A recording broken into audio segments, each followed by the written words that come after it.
Get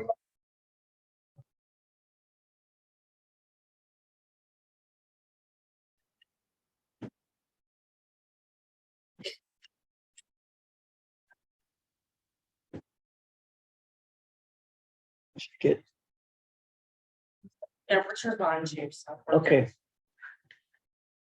Welcome, everybody, to the November 21st, 2022 Finance Committee meeting.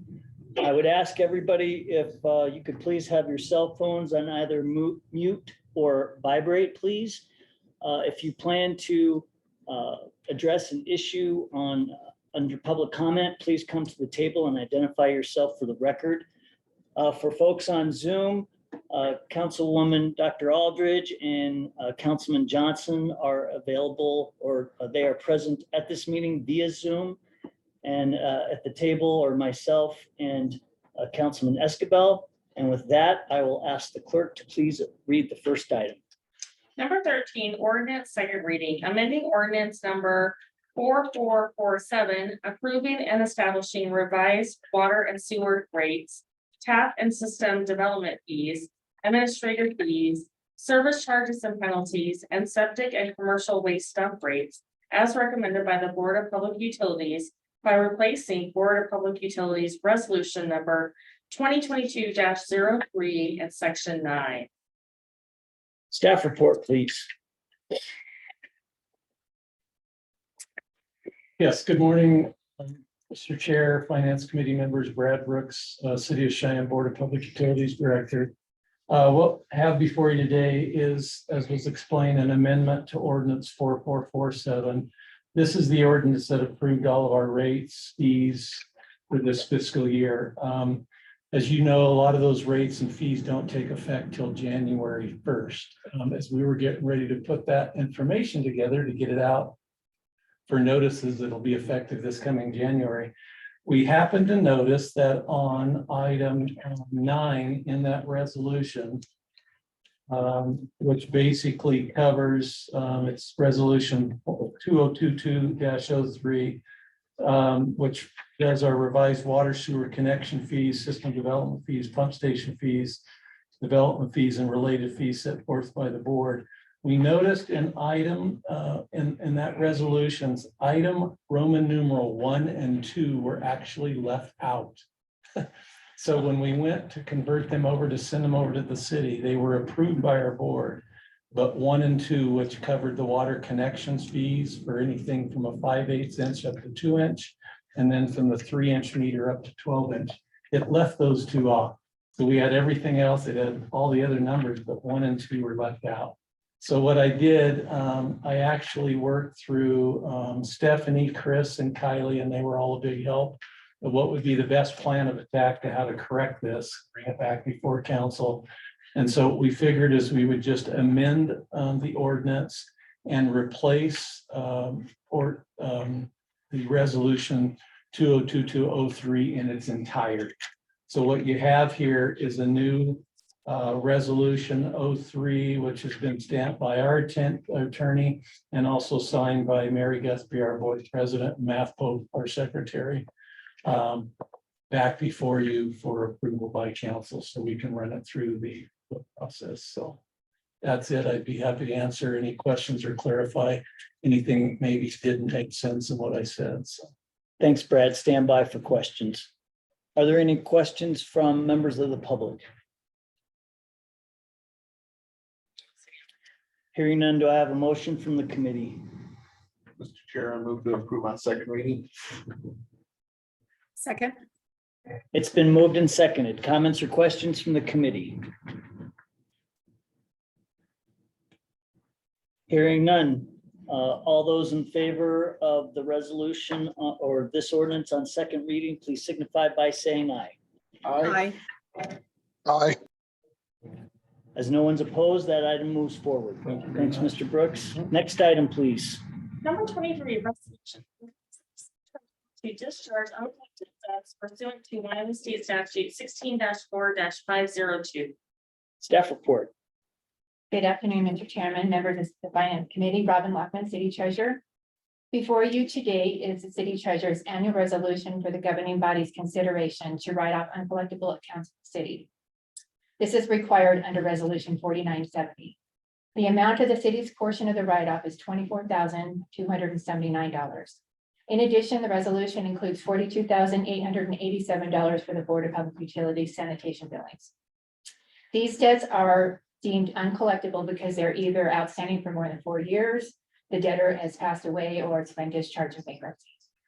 I did provide the governing body with a very detailed memorandum and a list of indebtedness on October 1st, which is a compilation of accounts that are more than 90 days past due. Please note that the approval of this resolution does not preclude the city from continuing to collect the accounts listed. The collection agency will keep working on the accounts and be written off until the statute of limitation runs. Thank you for your consideration, and I will stand for questions. Thanks, Robin. Stand by for any questions. Comments or questions from members of the public?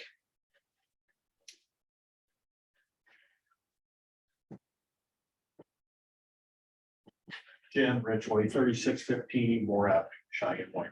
Welcome, Mr. Ridgway. Thank you. And I didn't hear a lot of what you said is not a lot of volume, but I understand the process. I have a couple questions on, the first one would be under what I call Richard Sarah. There's no septic collections notice indicated on them. I know that he's still in Cheyenne. He was the subject of a discussion that part of the council had up in the community house. What is to be done with his debt if he still lives in that house? Mr. Chairman. Please. He-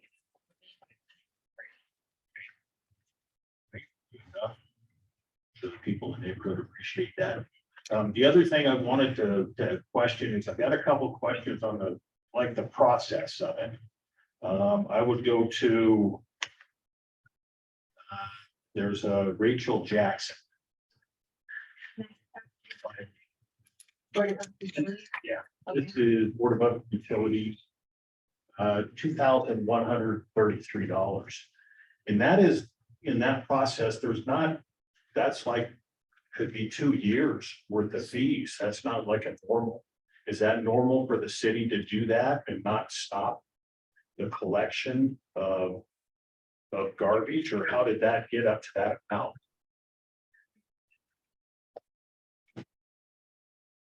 So the Board of Public Utilities is responsible for the collection efforts for all of those accounts that are sanitation related, and I'm not exactly sure they're that all.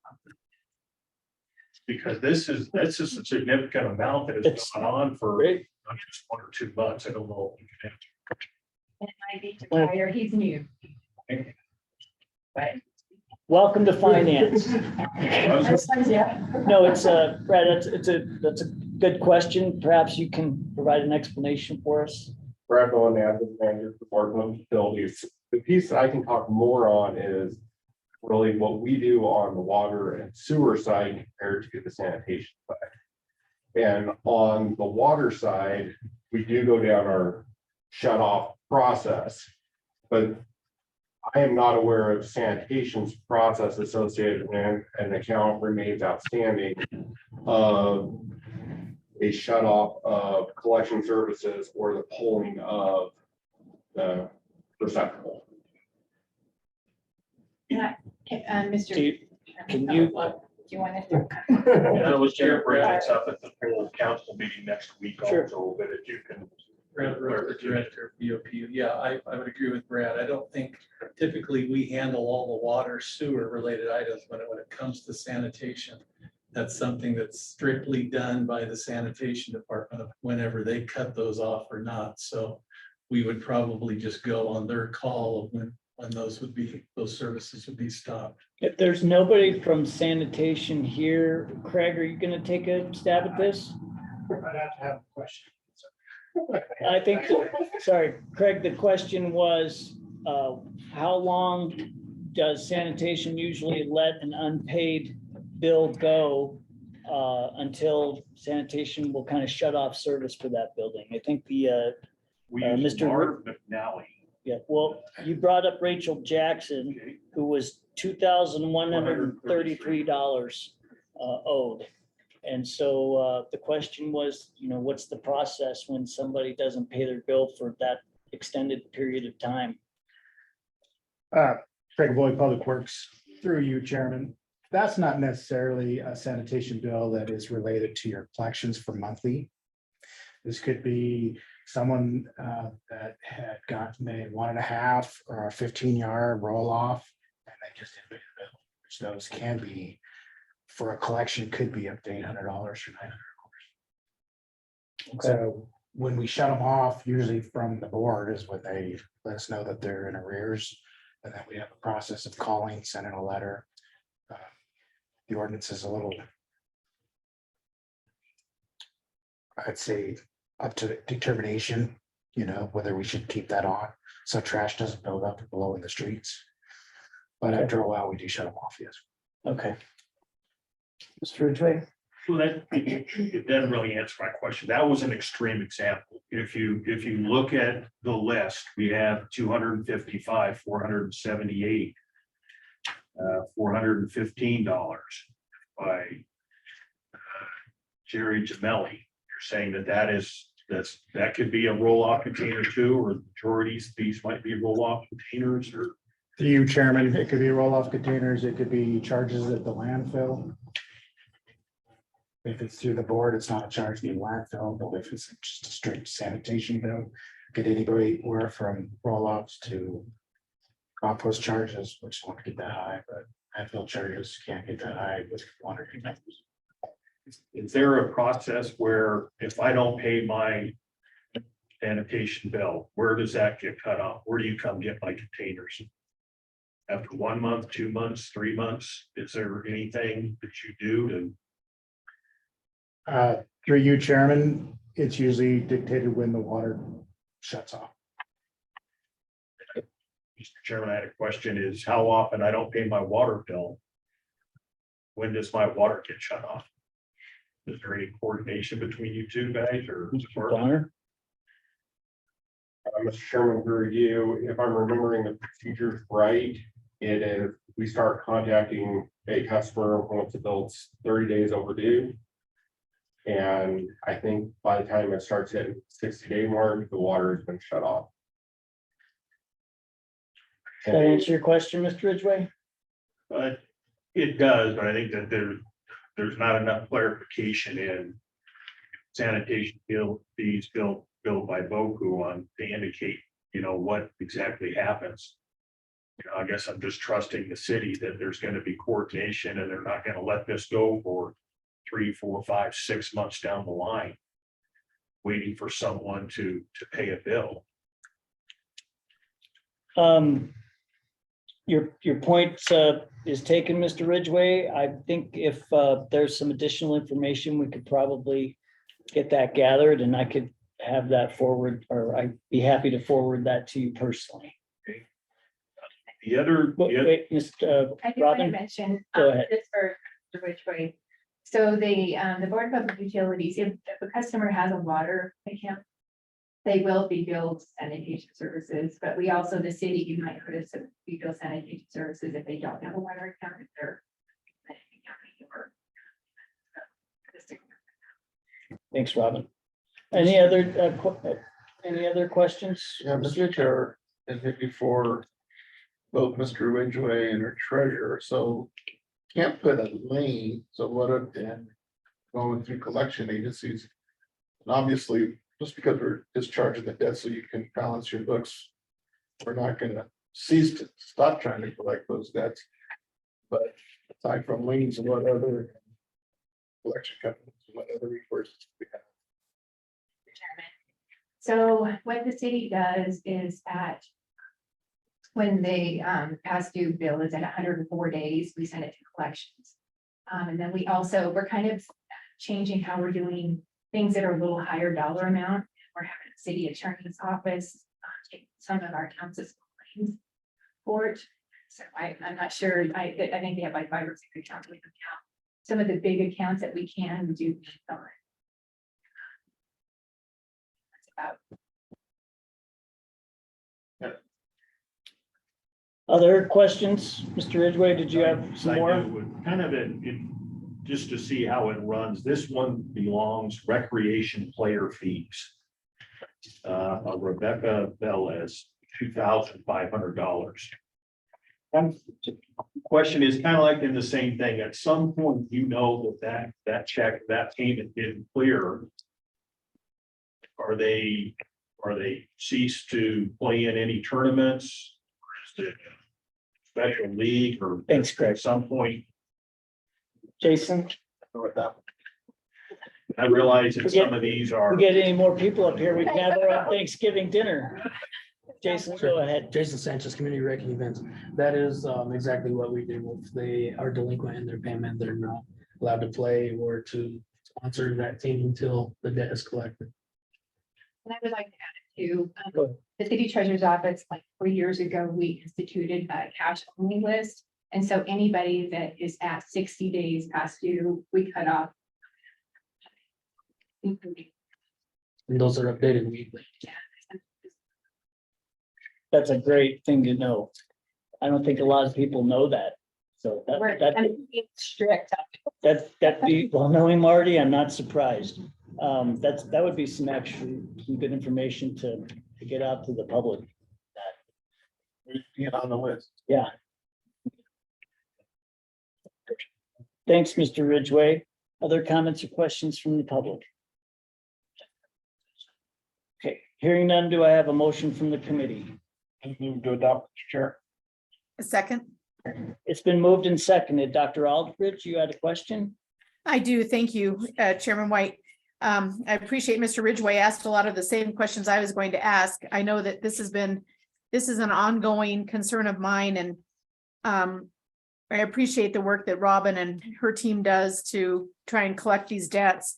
I know that we do have a new collection agency in place, and so I'm hopeful that that will help with some of these. But I was a little concerned. Well, I have lots of concerns, but one of the concerns I have is that I see an individual on here who is currently, it's a compliance issue, and there's a home that's involved on Foxcroft that backs up to Converse. I know that there's been notices posted on the door and things. There's no one living there. The home is literally, the chimney is separating from the house and ready to fall on the neighbor's home. And I'm just wondering why we're not compiling these fees and charges and complaints in an action to basically place a lien against the property and be able to take care of it, since the individual hasn't been able to for the last 3 or 4 years. It's an inheritance situation. And so I'm just wondering where we're at on compliance with building a case for this individual, as well as for the individual that Mr. Ridgway mentioned that we've had multiple complaints about. If all of these pieces can't be put together to take some sort of action. I don't know that, I'm not sure. Can you be more specific as to the, Sure, it's under Pamela Horsburgh, HORSBURGH, and it's on, nuisance page 1, yeah, halfway down? That amount right there is listed as $225, and there's, Dr. Aldridge, I don't see anybody from compliance here, unless they're on Zoom. Doesn't look like it. okay. So Well- not sure we can get an answer for you on that particular person today. The other one I had a question on was the 50s walk-up diner, which I believe I just saw operating this weekend here in town. And I'm just wondering how we got $900 in vendor fees from, I'm guessing this is from Friday nights on the plaza. If we don't have those individuals, pay the night of, like they do with the farmer's market. One moment. Jason Jason, Sanchez, Community Rec and Events. This is an outstanding invoice by the Rolling 50s, and since that time, we do indeed require payment the week of, so that we don't run into this problem again. Is there any recourse that we have, and this is probably a question for Stephanie, because I'm guessing that they have multiple licenses they have to apply for in order to be food truck or to be a vendor in our community, is there any recourse of collecting these dollars before they renew their license?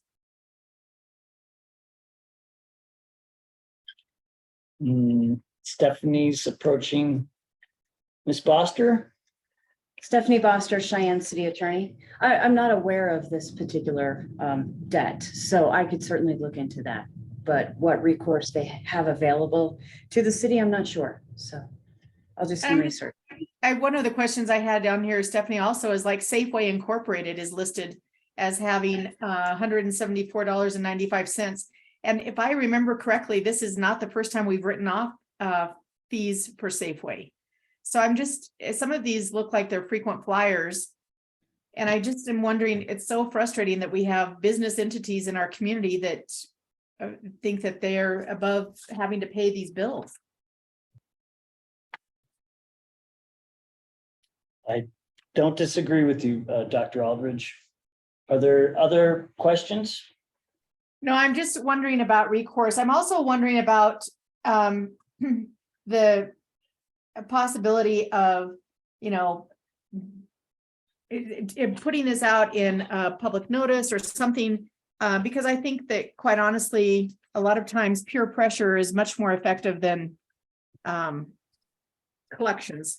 And so I think that if people thought that they were going to be, identified publicly in a news release or in the paper, that they might be a little motivated to get their bills paid.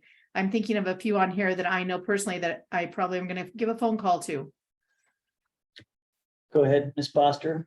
Mr. Chairman, through you to Councilman Aldridge, we have to be very careful to not violate the Fair Debt Collections Act in getting these debts repaid.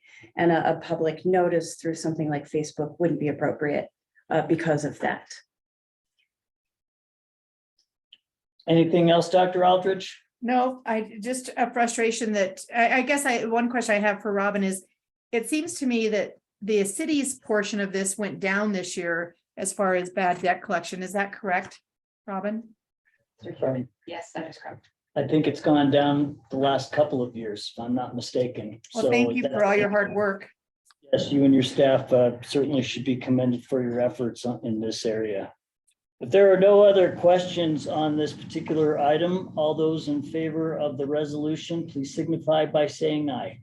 Aye. Aye. As no one's opposed, that item moves forward. Thank you both. Thank you, everybody who joined in on that particular item. Next item, please. Number 24E, 2022 to 2023 collective labor agreement renegotiation between the city of Cheyenne and Cheyenne Firefighters Local Union Number 279 International Association of Firefighters. Staff report. Good afternoon, Chair and Committee. John Copper, Fire Chief, Cheyenne Fire Rescue. The item you have before you today is the renegotiated collective labor agreement that we negotiated on October 21st with the local firefighters union and the governing body. To summarize the intent of the negotiation, it was to address a violation that was found with the current contract and how we average time worked between pay periods, and to change the working schedule to a 48-96 firefighter schedule, thus eliminating Kelly days. The renegotiation cleaned the contract up to ensure that it was FLSA compliant, and it put more firefighters in seats on a daily basis with the elimination of Kelly days. I respectfully ask your approval and stand for any questions. Stand by, Chief. Are there any questions from members of the public? Hearing none, do I have a motion from the committee? Mr. Chairman, I move to approve. Second. It's been moved and seconded. Comments from the committee? Dr. Aldridge, Councilor Hand raised. Dr. Aldridge. Thank you, Chairman White. I just wanted to say, I thought that this problem solving by Chief Copper and by the council and the firefighters union was really done well and very efficiently. And I just appreciate all of his efforts in keeping all of us going in the direction we should be going. So appreciate the assist by Chief Copper in getting this remedied. Thank you, Dr. Aldridge. I just would like to echo the same to you and to members of the union chief. As the chief stated, this was a special meeting that was held on October 21st. And I believe the totality of that meeting was about 11 minutes. So well done on the part of everybody. If there are no other comments or questions from members of the committee, all those in favor of this renegotiation, please signify by saying aye. Aye. Aye. As no one's opposed, that item moves forward. Next item, please. Number 24F, memorandum of understanding between the city of Cheyenne and Laramie County for financial reimbursement to the city for construction of a Laramie County Community College Sweetgrass Underpass. 2017 specific purpose option tax. Staff report. Chair, members of the committee, Jean Better, Parks and Greenway Planner for the city. The purpose of this MOU is to outline financial reimbursement to the city for construction of the Laramie County Community College Sweetgrass Underpass in the amount of $407,777.80 based on a concept memorandum of understanding meeting held on October 25th, 2019. The underpass is complete and the total cost for the underpass was $1,923,333.40. YDOT provided $700,000 towards construction. Upon approval of the MOU by both parties, the city treasurer will invoice the county for the agreed amount and place the funds back into the 2017 6-penny Greenway construction account. And I'd be happy to answer any questions. Thanks, Jean. Stand by for any questions. Comments from the public? Hearing none, do I have a motion from the committee? Mr. Chair, I move to approve in the amount of $407,777.80. Second. It's been moved and seconded. Comments or questions from the committee? Dr. Aldridge. Dr. Aldridge. Chairman White, through you, this is another perfect example of city employees and city departments working with the county. And I really appreciate the efforts. It takes a lot of extra time and effort and coordination to coordinate these types of projects. And I think the Greenway is proof that it works when it's done well. And I really appreciate Jeannie's efforts on this, along with always looking out for how we might be able to extend the Greenway and be able to do that in collaboration with partners to share the expense. So thanks for your work. Thank you, Dr. Aldridge. Other comments or questions? Richard has hand raised also. Councilman Johnson. Just more of a housekeeping item. Goes across the board, and this is just the one I found today. When we post the agendas on Friday on the website, can we make sure that we have the correct files loaded? Because this one did not have the correct file loaded until earlier today. So can we kind of just do an audit to make sure our agenda reflects the correct supporting documentation? Will do. Noted. Jen is shaking her head yes. Anything else, Mr. Johnson? No, that was all. As there are no other comments or questions on this particular item, all those in favor of this MOU, please signify by saying aye. Aye. Aye. As no one's opposed, that item moves forward. Thanks, Jeannie. Next item, please. Number 24G, memorandum of understanding between the city of Cheyenne and Sun Valley Estates LLC outlining responsibilities and pursue of a land exchange of approximately 15,375 square feet to facilitate better alignment of the public greenway system and better site layout for private multifamily development. Staff report. Chair, members of the committee, Jean Better, Parks and Greenway Planner. The purpose of this MOU is to outline responsibilities of both the city and the developer to pursue a land exchange to facilitate a better alignment of the future Sun Valley Greenway connector and better site layout for the developer of future multifamily apartments. Once the MOU is approved by council and responsibilities of the MOU are met by both parties, the parties will enter into a purchase, sale, and exchange agreement for exchange of lands. No money will be exchanged. The city has begun the process of annexation and zoning for the city-owned parcel as described in the MOU And the items will go in front of planning commission on December 5th and will be at city council for first reading on December 12th. I'd be happy to answer any questions. Stand by, Jeannie. Comments or questions from members of the public? Hearing none, do I have a motion from the committee? Mr. Chairman, I move to approve. Second, It's been moved and seconded. Comments from the committee? When you're ready. Mr. Johnson? So Jeannie, with an MOU, do we send out a notice to those residents that are within that scope of where we're doing this? Because I know a lot of individuals contacted me along Atlantic, and they're not really in favor of this development taking place. So do we send out notices once again that we were realigning the Greenway and that development, or no? Chair, through you, to Mr. Johnson. Those notices are related to a zone change that we're doing. We're annexing both this property related to this MOU, as well as that large detention basin south of Sun Valley. So we're annexing those properties. They're sitting in the county right now. And as part of that annexation requirement, we need to rezone them into the city zoning. So the letters that a few of the neighbors, the adjacent neighbors received was related to the rezone. I've gotten multiple calls too with citizens concerned that we were going to do some development or something out there. There is no intent for that. We just want to get everything into the city, get it zoned properly, and in the future, build a greenway that would extend essentially from that Sun Valley trailhead to the east to our East Park.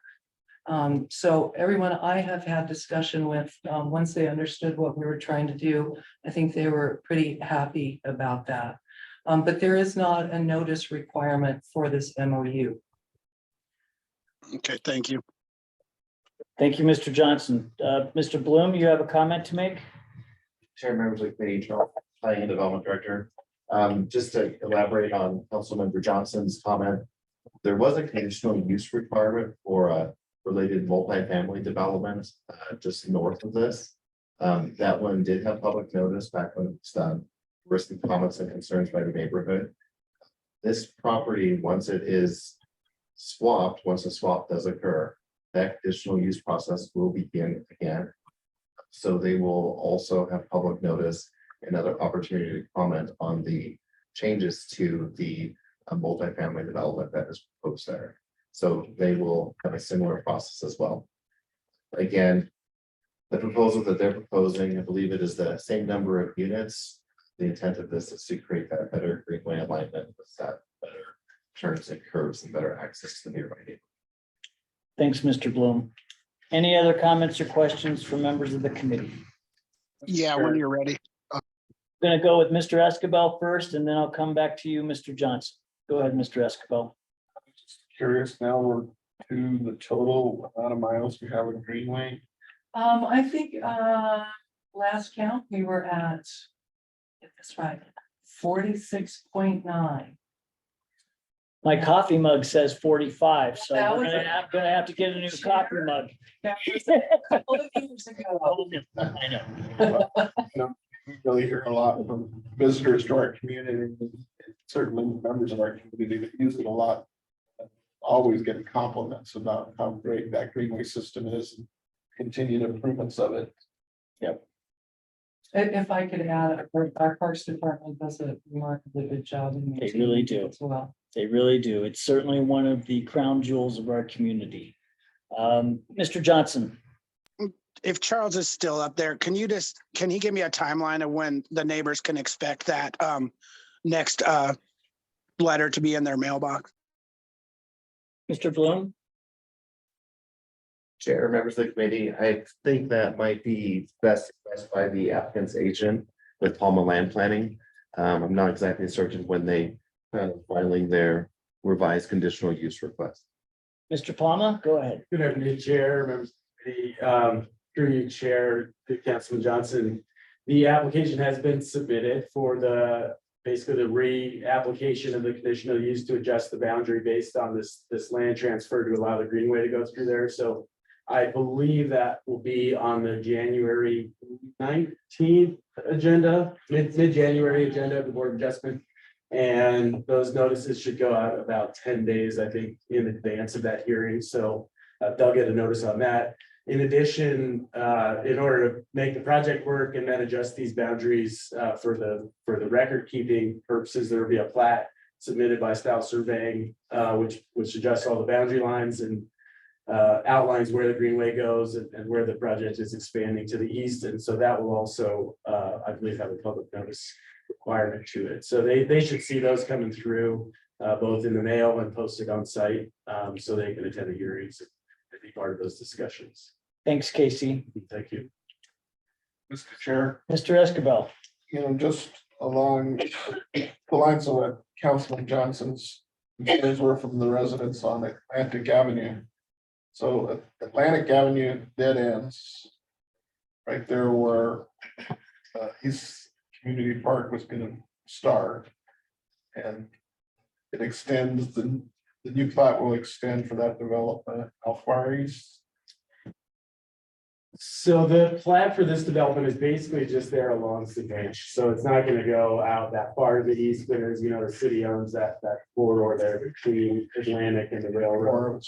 So yeah, so the annexation kind of goes all the way out there to the east from here, but as you can see on the exhibit there, talking about that little chunk there. It's relatively minor to the corridor. Correct. So kind of an important place to squeeze it. There wasn't a lot of room there to squeeze it through. So, and this multifamily project had been previously approved by the Board of Adjustment on the original lots. And then in working with the Greenway on how to make those connections, we actually think the project is a lot more successful, both on the Greenway side and on the development side.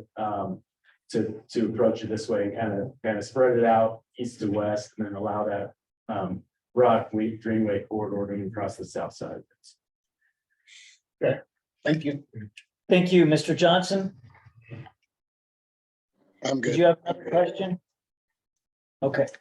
All right. If there are no other questions on this particular item, all those in favor of this MOU, please signify by saying aye. I, Those opposed? No. That item moves forward with Mr. Johnson as a no. Next item, please. Thank you all. Number 24H, subgrantee agreement between the city of Cheyenne and Laramie County for the fiscal year 2022 Burn Justice Assistant Grant for community policing overtime benefits and patrol accessories. Staff report? Okay, doesn't look like we have any, pardon me? Okay. Why don't you come to the table, Renee? And if there are any questions, you can give it a shot. And if there are not, we will have to try to get those between now and the governing body meeting. Are there any questions from members of the public? Hearing none, do I have a motion from the committee? Chairman, I move to approve in the amount not to exceed $54,443. second, It's been moved and seconded. Comments or questions from members of the committee? Dr. Aldridge. Dr. Aldrich. Chairman White, through you, in reading through this grant application, it looks like the county is actually, we are the subgrantee to receive the $54,443. So if they exceed that, I'm okay with that. But the other piece of that is that I don't see any type of a match on our part. Is that accurate, Renee? Yes, ma'am. Renee Smith, a grants manager. That is correct. Like Aldridge, there's no match. Okay, thank you. Other comments or questions from the committee? Hearing none, all those in favor of this agreement, please signify by saying aye. Aye. Opposed? No. That item moves forward with Mr. Johnson as a no. Next item, please. Number 24I, agreement between the city of Cheyenne and the Spyglass Group LLC for SpyCare, a cloud software solution to foster information technology management concerning communication subscriptions, contract tracking, and auditing. Staff report. Tyler Nelson, IT, Mr. Chair and members of the committee. The agreement you have at this time is an item between the Spyglass Group LLC and the city of Cheyenne for the 3-year term. If you remember back earlier in the city entertained an agreement with Spyglass to conduct a telecom audit for all data communication services the city currently subscribes to. The results for that audit returned a projected $80,000 plus in savings the city will start to enjoy after the next budget year cycle. This agreement for the software product titled SpyCare, which is a cloud-based software geared for the continued tracking, management, optimization, and auditing of telecom and data products contracts the city subscribes to. This is meant to serve as a maintenance facility so that the city does not fall back into the situation in paying for services that are no longer needed or pay for services that are being paid for without the city knowing. If there's any questions, field those. Thanks, Tyler. Stand by. Comments or questions from members of the public? Hearing none, do I have a motion from the committee? Mr. Chairman, I move to approve an amount not to exceed $9,985 per year for 3 years. Second. It's been moved and seconded. Comments or questions from the committee? When you're ready. Mr. Johnson. So on your, excuse me, your number 5 miscellaneous, was there a reason that like the last half of that part was all in caps locks?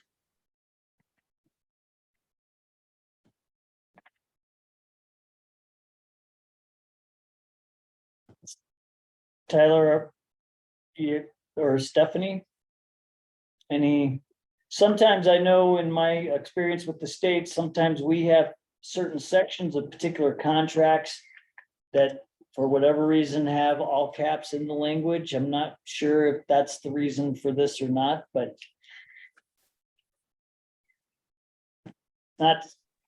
it's Yeah, not I just something. was wondering if this is something that when anytime I read these, because everything's in lowercase, and then I see pretty much a half of a part all in caps locks. I don't know if this is something I'm supposed to be alerted to, that this is something that we were worried about in regards to that they state that they shall not be liable to the company for incidental, consequential, special, or punitive damages. So when I see those things in caps locks, that, my eyes go directly to that if was this some part of the negotiations that the city was really focused on that in regards to this miscellaneous segment? Stephanie, you want to give it a shot? Sure, Mr. Chairman, through you to Councilman Johnson. With these software contracts, often we get them from them. This is not our document. So I look through their document to see if there's anything objectionable to it. I don't know why they put it in cap locks. Legally, the only significance is that it draws attention to it, but it. Yeah, that's my experience. When I see those types of paragraphs, it's usually just for emphasis, but it doesn't change. It doesn't make it more illegal if it's violated when it's all caps than if it's not, so. Which might be a nice trick. Exactly. Yeah. Mr. Johnson, does that answer your question? Yeah, I just was wondering if since I know it's now their contract, if they were putting more importance on it. So that's just an interesting thing that catches my eye. Other comments or questions from the committee? Hearing none, all those in favor of this agreement, please signify by saying aye. Aye. Aye. As no one's opposed, that item moves forward. Thank you. Next item, please. Number 24J, professional services agreement between the city of Cheyenne and Granite Peak Environmental for qualified environmental professional services for an USEPA brownfield assessment grant. Hello, Hello, Chair. staff report? Lonnie Olson, Planner 1 of Planning and Development Office. So before you see a professional services agreement between the city of Cheyenne and Granite Peak Environmental, the US EPA assessment grant that we received earlier this year. And this is to continue the efforts that have taken place in the West Edge, looking at the environmentals that are in planning, how to create better air. Stand for questions. Stand by. Comments or questions from members of the public? Mr. Ashby? Mr. Chair. Matt Ashby, Vice President of Development Services for Ayers Associates. And former staff member, so understand the challenges that you all face in reviewing these types of proposals, and compliment you on your efforts. I do want to provide a few comments on this process. Ayers did submit a response to the city of Cheyenne for qualified environmental professional services on October 12th, 2022. Our proposal was rejected by the city of Cheyenne on October 17th due to the exclusion of a certificate of suspension or debarment form. We acknowledged that we were inadvertently admitted these forms and immediately took responsibility for missing them with an appeal letter sent October 17th, and that was the same day that we received the initial notification from the city. Ayers did submit an appeal for reconsideration based on the following provision that was included within the RFP. And this is a quotation from the RFP.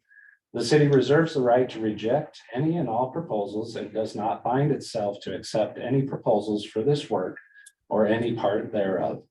The city may waive any technical or formal defects in any proposal and shall have the right to ask for new proposals for the whole or parts of this work should the city desire to do so, or shall have the right to negotiate with any or other qualified contractors.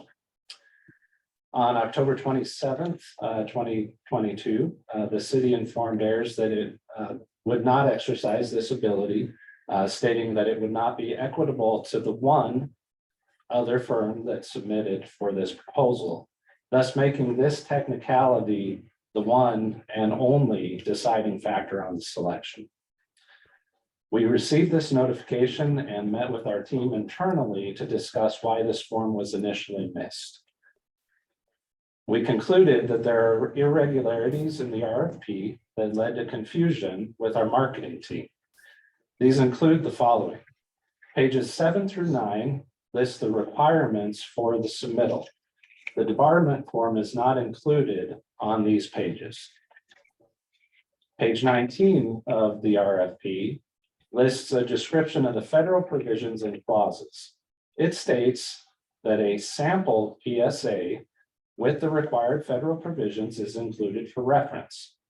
It lists the debarment form as a reference, and coupling this with the fact that it was not listed on pages 7 through 9 led our marketing team to believe that it was truly a sample. And finally, at the bottom of page 21 of the RFP, it states that proposers are instructed to complete and return pages 21 and 2 of this RFP 2-23 with their technical proposals. Please include at the end of the technical proposal, failure to return these 2 pages will be the basis for proposal rejection. And I do want to make sure to highlight that the pages referenced were pages 21 and 2. Page 21 is one of the pages of the debarment form.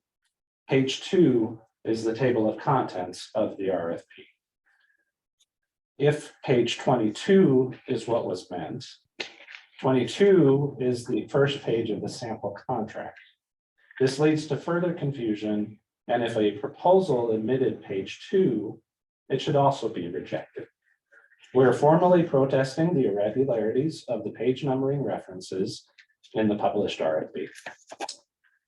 Our proposal was rejected on a technicality and denied to waive a formal waiver of defect.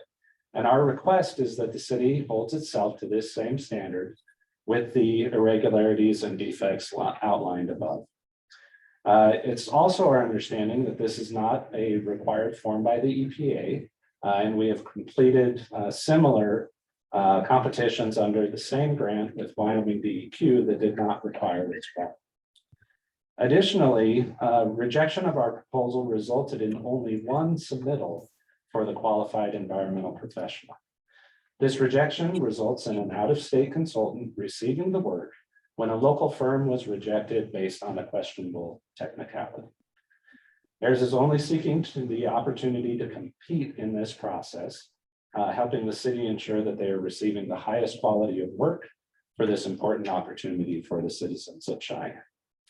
In conclusion, we would request that the city of Cheyenne reject all submitted bids, correct the errors in RFP 2-23, and reissue the RFP to ensure a truly equitable bidding process. Thank you. Thank you, Mr. Ashby. Any other comments or questions from members of the public?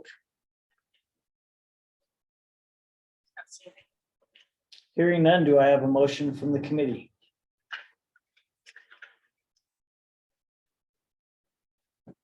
No motion? As there is no motion, there will be no recommendation on this item at the next meeting of the governing body. Next item, please. Number 24K, professional services agreement between the city of Cheyenne and Palace Construction Incorporated for the South Lions Park pickleball court design and installation services project. Lottery proceeds, capital expenditures, and development impact fees and park improvements.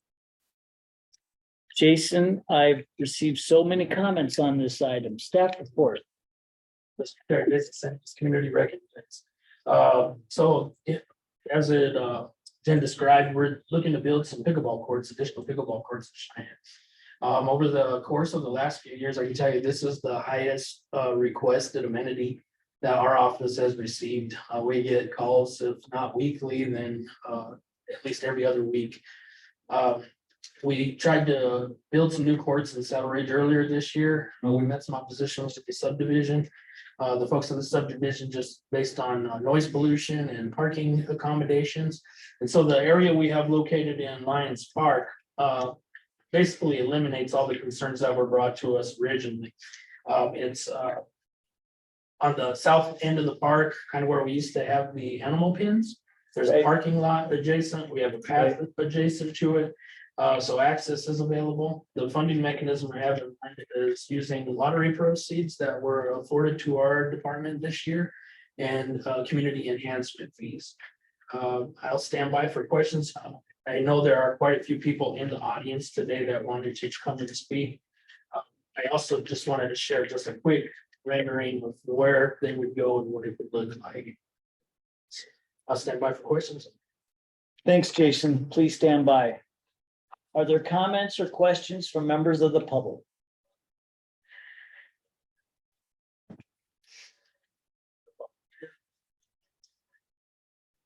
Do I sit down? Yes, have a seat and please identify yourself for the record, My please. name is Jim Gardner, retired teacher here and coach here in the district for 40 years. Apologize if I repeat things. It's really hard to hear back here from what you guys are saying. So I'm not Understood. Sure what's going on. So I just want to talk about the emphasis of the number of people that are playing in the community, you know, being recently retired and being someone who's involved in sports all my life and seeing how it affects people as you go through, especially health and mental health as we go through. But the number of players in Cheyenne is probably close to 150 right now. Over the last several years, it's really exploded, and specifically in the last couple, we've had a lot of people join and play. I'm teaching pickleball for the city and the classes are always full. Frank taught for years and they were always full. So those people are now involved in all that's going on. At the Beast, if you go there any day during the week, Monday, Wednesday, Friday, or Sunday, you'll see 25 to 30 people playing on 8 courts.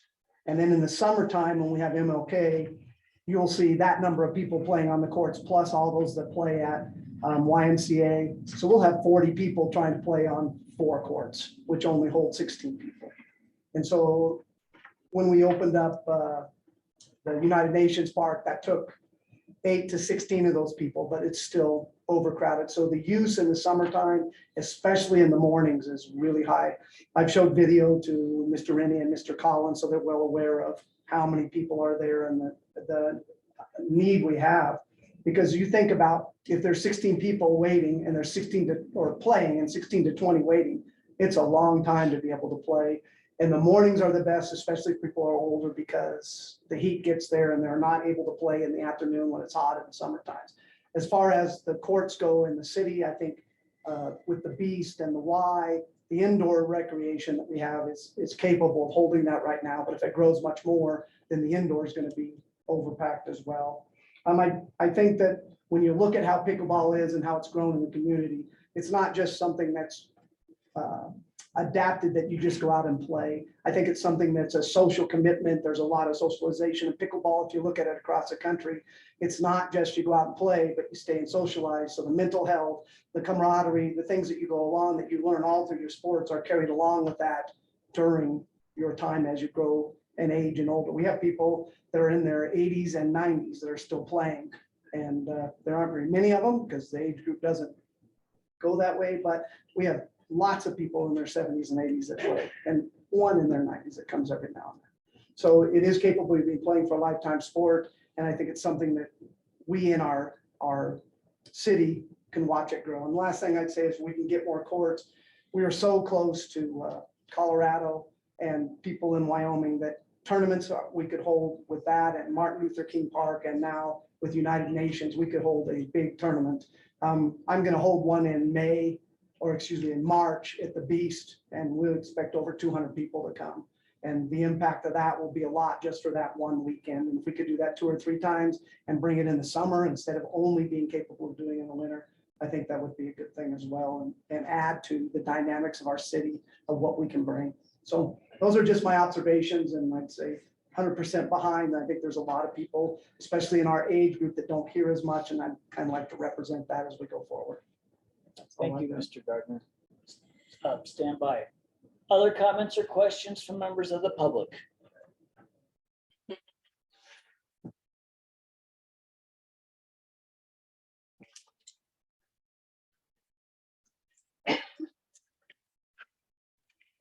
My name is Francis Schenefeld, Mr. Chairman, and I would just want to add a couple of things to Jim's observations.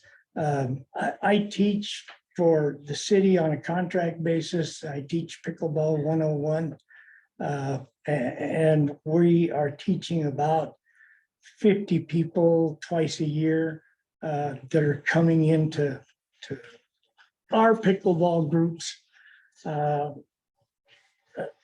The school district is now teaching pickleball in several schools in Cheyenne, Saddle Ridge Grade School, Meadowlark, Central High School, South High.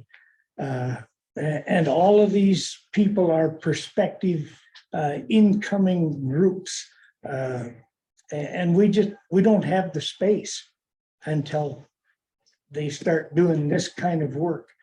And my comment is, do we face it now or down the road when we've got 1,000 kids from school that want someplace to go in the summertime to play pickleball? Thank you.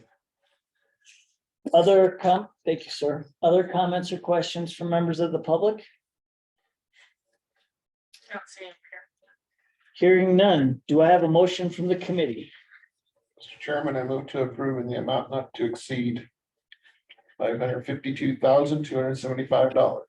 Second, It's been moved and seconded. Mr. Chair, I move to amend by substitute dated 11/20/22. Second. It's been moved and seconded for an amendment to this agreement. The amendment, TJ, if I'm not mistaken, was that the original language, there was some confusion over whether the proposal contained a geotechnical review. And the amendment clarifies that it does, in fact, contain a geotechnical review at no additional cost than what was the original amount listed. TJ, did I mess that up or? Mr. Chair, TJ Bartle, Board Purchasing Manager for the city. That's exactly correct. We do wish to have a geotechnical investigation completed. They had listed that as an exclusion on their previous price proposal. Okay. So we had them strike that to confirm that there was no error in the language between the two. So we are paying for and do wish to receive a geotechnical in this revised exhibit documents that as such. Thank you. Great, thanks, TJ. So it's been moved and seconded to amend the professional services agreement. Is there any comments or questions from members of the public on the amendment? Hearing none. Any comments or questions from members of the committee on the amendment? Chair. Mr. Escabel. Looking at, and maybe it's for this gentleman. Talks about tendon spacing between courts and. I'm new to this as well. When games are being played. These are smaller courts, so the ball's going from one court to another court, but being accidentally hit. Is that sufficient distance? I don't know what the distance is. Distances here, it's just, like I'm going by the. This was, Mr. Chair, through you, this was designed by a company that installs these on a frequent basis. And then a following question, Mr. Chair, but, so on a day like today, it's 46 degrees out, so when that would be a good day for these courts to be being used on a day like today. A day like today, yes. Yep. When COVID came, we were playing in February on any day that was like this. If the wind is up, it doesn't work very well, but when Similar we to can get tennis. out, that's what we do. Similar to tennis, if you had a good day like today, today would be an okay day to go out and play tennis. So it would be an okay day to go play pickleball. Most days until about 10 o'clock, yeah. Yeah. Other comments or questions on the amendment? Okay, so all those in favor of the amendment, please signify by saying aye. Aye. Aye. Okay, so we are back on the main motion as amended. Jason, I had a couple of questions that I've received some emails from, and first of all, there's no question, this is the fastest growing sport in the country. I've seen several news articles about it on TV, and now there's a celebrity pickleball tournament on television, primetime television. Now, I never thought I'd see the day, but there is. And so some of the questions that I've received is, A, why Lions Park and not another park? Mr. Chair, through you. One was, again, based on our experience when we were proposing building these in like the subdivision, noise pollution and parking were major issues. So Lions Park, that south end, currently we don't have any activity utilizing that space. So we own the property, it's easy to develop, I have a parking lot right there. We're far enough away from all the neighbors that we shouldn't create or cause any heartburn with the noise that pickleball creates. And I just felt it was a good use of that property. We do have other parks. We have East Community Park where we have pickleball courts designed. But some of our other neighborhood parks have the same problem that I felt we encountered in Saddle Ridge. So the community park is the desired location for us. And would further consideration be given based on the explanation you just gave? I'm thinking of a park like Holiday, where you already have existing tennis courts, you have basketball courts, so the noise levels there already. Is that a future area that would be considered for development? Sure. We'll explore all of the properties that the city owns. The square, the footprint that this leaves, though, when you look at a Holiday Park, we'd have to find an area that it would fit. Again, like off of 19th Street, there are houses nearby, and so I would want to consider more the south end than the north end off by 19th and Alexander. So yes, we'll explore every park. But Lions Park really lent itself well for the field. Okay, and then the second question I had, Jason, was, I grew up in this community playing tennis. So would there be a way to take existing tennis courts and, realign them or paint additional lines to make them more multi-use? That was a question that I received to accommodate the pickleball growth in the community. Mr. Chair, we already do that. This last year, again, because of the demand of the lack of supply, we painted lines at United Nation, the tennis courts out there. But then we cut service then to the tennis players, by trying to make them multi-use facilities. We did it, though it was a Band-Aid to try to get us through. We knew we were pursuing this project. But then like I said, we moved some of the tennis players out, and that becomes problematic. I'm sure these guys could speak on that subject. The tennis players approached us and asked us not to do that in Pando, not to do that in JC Park. And the tennis courts in Holiday Park are so heavily used, we're asked not to create another use for those. So this is where we went. Yeah, thanks, Jason, for that clarification. And just with the growth in some of these sports, it's interesting that folks who participate in sports like pickleball and tennis are now experiencing the same sort of inconveniences that our youth have as far as indoor soccer facilities over the last several years. So it's certainly not a problem that's easily solved. Other comments or questions from members of the public or members of the committee on the motion as amended? Both Dr. Aldridge and Richard. Okay, I'm going to go, Dr. Aldridge, we're going to take you first, then we're going to go Mr. Johnson and then Mr. Escabel. Dr. Aldridge. Chairman White, Yes. thank you. I wanted to just say I also received a lot of emails and calls about this over the weekend. I'm thrilled that we found a good use for that corner of Lions Park.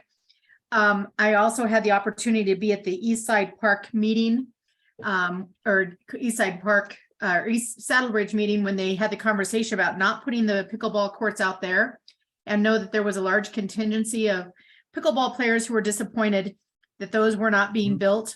And so I'm just really excited that we'll be able to hopefully help it to expand this sports opportunity for our seniors in our community and for our young people as well. They're now learning it in school. So thank you, Jason, for your forethought and for identifying this piece of land that I think will work really well for this use. Thank you, Dr. Aldridge. Mr. Johnson? Yeah, Jason, first of all, I want to tell you thank you. I couldn't have found a more appropriate project for our YO Lottos than this because of just how it's kind of dual purpose. So good work on using those YO Lotto funds. The other thing I had was more of a question. When this actually gets put up, I was asked by pickleball players if we can put it off axis so it's not a direct 90-degree axis, that if it can be off kilter due to the sun. That was just one of the concerns that I was asked that before we build, that we take the sun into account in regards to players. Mr. Chair, through you, absolutely take all that into account. Thank you, Mr. Johnson. Mr. Escabel. Mr. Chair, through you, as I'm looking at the scale on this, after we move the big boy locomotive, that could be put Holiday Park right in place of that. Mr. Chair, through you, that would be a great location. Just ask that you help me secure the funding. Yeah, assuming that the big boys moved, I think that's a big assumption. If there are no other comments or questions on this particular item, yes. Richard raises, I don't know if he did take it down. Mr. Johnson, do you have a question yet? Richard, do you have a question? No, I'll take my hand down. Okay, thank you. Can I make the comment? Well, sir, we're on, I'm taking comments from the committee now on the main motion as amended. I'll come back to you just as a matter of courtesy. All those in favor of the motion as amended, please signify by saying aye. Aye. Aye. I think I heard Mr. Johnson in there. As no one's opposed, that item moves forward. Did you have one final comment, sir? Yes, I do. Look, location is perfect. We have courts south and east, and this would put courts north, which would give access to way more people in town. Great. Thank you, sir. Thank you all who came today. Chairman White, Yeah. this is Dr. Aldrich. I just need to let you know that I have to jump out. I have another meeting I have to attend. Thanks, Dr. Aldrich. Happy Thanksgiving. You too. Bye-bye. Okay, next item, please.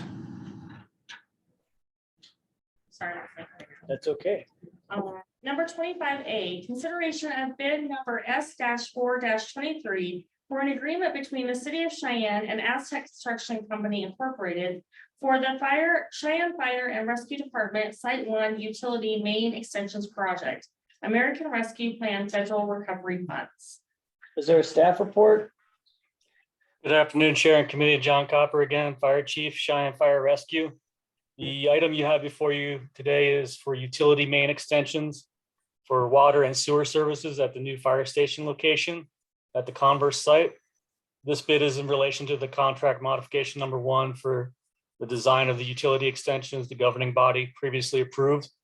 Bids were received by 2 contractors and was awarded to the lowest bidder, Aztec Construction, who also is doing current work at all 3 fire station construction sites.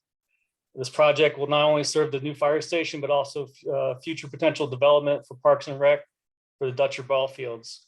ARPA funding will be utilized to fund the project in the amount of $663,681, and I respectfully request approval, and I'll stand by for any questions.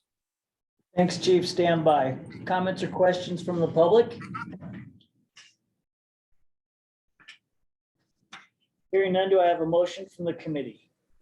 Mr. Chairman, I move to approve the amount not to exceed $663,681. Second, It's been moved and seconded. Comments from the committee?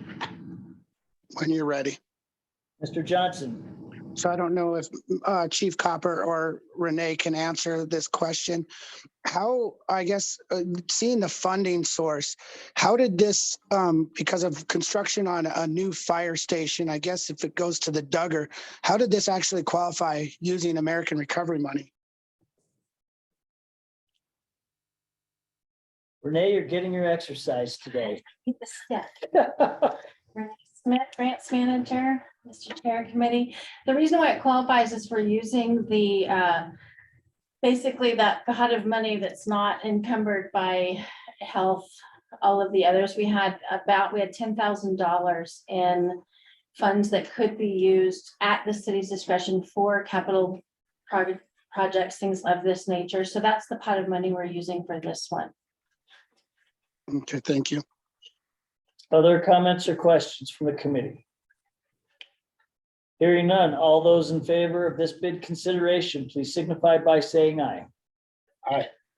Aye. As no one's opposed, that item moves forward. Next item, please. Number 25B, consideration of bid number E-7-23 for 1 new reel grinder and 1 new bed knife grinder for the City of Cheyenne Golf Division. Staff report. Mr. Chair, Jason Sanchez, Community Wrecking Events. So we're looking at purchasing a bed knife grinder and a reel grinder. And I wasn't sure if everyone understood what a bed knife grinder was and a reel grinder or so I printed a couple pictures to just show you kind of what these machines are. They're specialized. If you take and you use your lawnmower blade at home, that's a rotary. Okay, so they spin around. Reel mowers, they spin in a circle on the blades. There's usually 7, 11, or 9 reels. It takes a machine to grind those perfectly and to get the perfect angle on them. These are what we use on our golf course greens, tees, and fairways. The bed knife is the knife that when the reel spins, the grass blade comes up to it and it shears it off. Same thing, they have to be ground perfect. They have an angle that they have to be at. If the angle's off or if there's any fluctuation in that bed knife or in the reel, then your turf will stress because it's not getting a proper cut. You'll have undulations in the greens. You'll have, the ball won't roll true. So these are a necessity for golf course reel mowers. We're using our golf improvement fund to pay for them. They generally last around 10 years or more. The current bed knife grinder and reel grinders we have are indeed 10 years old. And so we're asking for your support today for this purchase. Thanks, Jason. Stand by. Comments or questions from the public? Hearing none, do I have a motion from the committee? Chair, I move to approve in the amount. Move to accept the bid from LL Johnson Distributing Company, Commerce City, Colorado, in the amount not to exceed $94,370.10. Second. It's been moved and seconded. Comments from the committee? Mr. Chair, Mr. Escabel. so when I cut my ball, it's gonna go left instead of right. Why do I keep missing the ball? As long as we buy the right machines, it'll roll where it's supposed to. Yes, it's the lawnmower's fault that you're missing all your putts. I'm gonna try that excuse out next time. If there are no other comments or questions from the committee. I did. I had a question. I just didn't raise my hand. Sorry, Mr. Johnson. So Jason, I guess since we have these currently in stock and they lasted for 10 years, do we only use these for strictly golf because of how, like the other two council members stated about how finite the lawn mowing is on that? Or do we use this tool actually for some of our other parks as well for lawnmower blades? Because like you said, I went and looked at the YouTube videos on how these things worked. So it looked like multi-purpose, but are we just using it for golf or other parks as well? Mr. Chair, through you, generally for golf equipment. Occasionally, we'll use them to bring back an edge on a rotary blade, but we have other pieces of equipment to bring the edge back on those. If they're out of balance or just need some fine tuning, we could use these machines to bring them back, but generally they're used for golf equipment. Okay, and so do we contract out with the country club on this, or do they have one of their own, or are we strictly using this for Prairie View and Airport? Mr. Chair, through you, specifically for Airport and Prairie View, we haven't been contacted by the country club to do any sharpening for them, nor have we reached out to them. With the size of fleet we have and having 2 golf courses, we have to stay on a pretty routine schedule. And I don't know that they would have the staff to be able to grind our reels and bed knives as well as their own. Okay, and I guess one question, because of the continual use, how often do we actually sharpen the blades on our mowers? Mr. Chair, through you, because we're cutting at such a low height on greens, we sharpen the reels basically every 7 to 10 days. Our bed knives and our reels on our fairway units, I would say probably every other week. And so we generally have another set ready to go. So we put those ones on while we bring another set in to sharpen them. Okay, that's how I had, Jeff. Thank you. There are no other comments or questions on this. Oh, Mr. Escabel. Richard kind of brought up that country club courses, it is city property, and we want to make sure that they're taking care of our property properly. And based on the number of people we have that work our golf course compared to the number of people that have worked that course, I'm hearing from golfers that they're letting it deteriorate. We only have like 4 employees. So is that correct? What I'm hearing from the golfers out there? Or It's city-owned property, but we lease that. We lease that to them. So the city, there's no city employees that work on that. do we do inspections to go make sure that? Mr. Chair, through you, we do not. Yeah. That's up to them. That's up, if they want to charge their members more fees to get that course in better shape, and I think that that's left up to them. I thankfully am just happy the city courses are kept in as good a shape as they are. Going somewhere with this, but not yet. If there are no other questions on this big consideration, all those in favor of this, please signify by saying aye. Aye. Aye. As no one's opposed, that item moves forward. Next item, please. Number 25C, consideration to purchase between the city of Cheyenne and Granicus LLC for a 3-year software agreement to utilize the Peak Agenda Management Software and Public Records Request Software for the city of Cheyenne City Clerk's Office from American Rescue Plan Federal Recovery Funds. Staff report. I can't believe you made it this long, Chris. Just to add additional components to our Granicus software. One of them is for the public records request. We get several of those.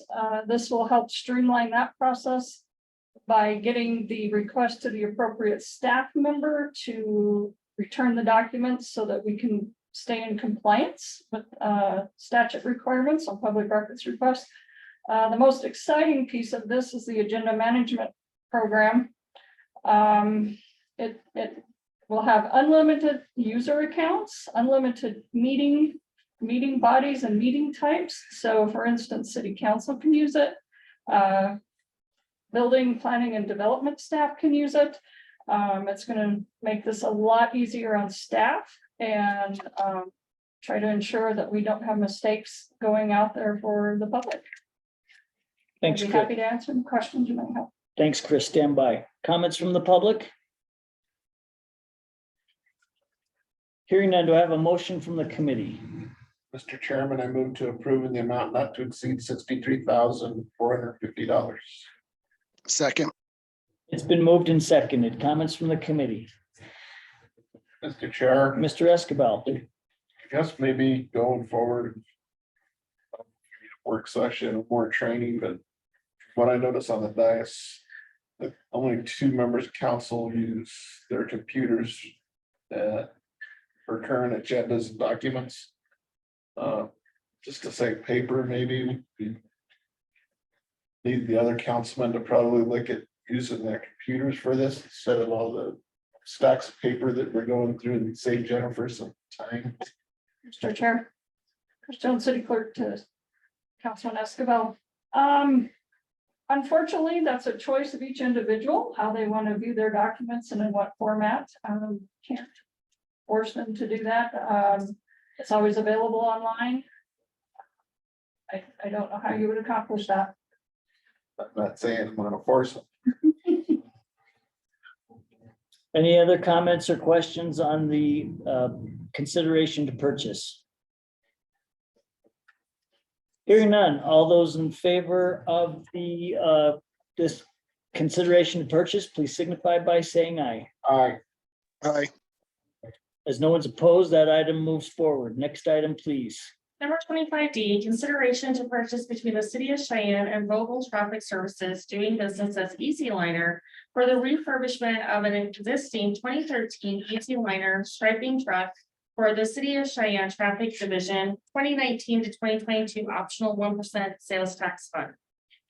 Staff report. Craig Voy, Public Works. This agreement is with Vogel Traffic Systems to refurbish the body of our striping truck for $157,000. How we got here, we have a 2013 Peterbilt truck that has 8,140 miles on it. It's been a very good truck to us. It has low miles and we would like to keep it. The body of it is an Easy Liner striping system. It is shown its age. It's 10 years. It needs a lot of repairs.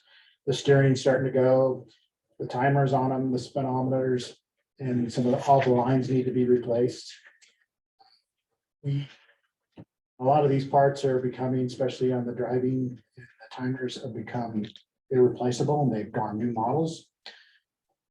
We chose to want to refurbish one. As I said before, one of these new ones could cost anywhere from $450,000 to $500,000. Looking at probably a 3-year time frame to build it out. We can get this done over the winter. So we chose to want to refurbish the existing. Hopefully we'll get another 10 years out. That said, I will stand by for any questions and I highly recommend for cost savings and time. Approve this. Thanks, Craig. Stand by. Comments or questions from the public? Hearing none, do I have a motion from the committee? Chair, I move to approve the amount not to exceed $157,000, 0 cents. Second. It's been moved and seconded. Comments from the committee? Hearing none. All those in favor of this purchase consideration, please signify by saying aye. Aye. Aye. As no one's opposed, that item moves forward. There are no other items on the agenda. Just want to take a moment to thank all of the city directors and your staff members. And of course, our admin, Jen. Happy Thanksgiving to you all. Be safe. We're very thankful for all the efforts that you give us each and every day. With that, this meeting is adjourned.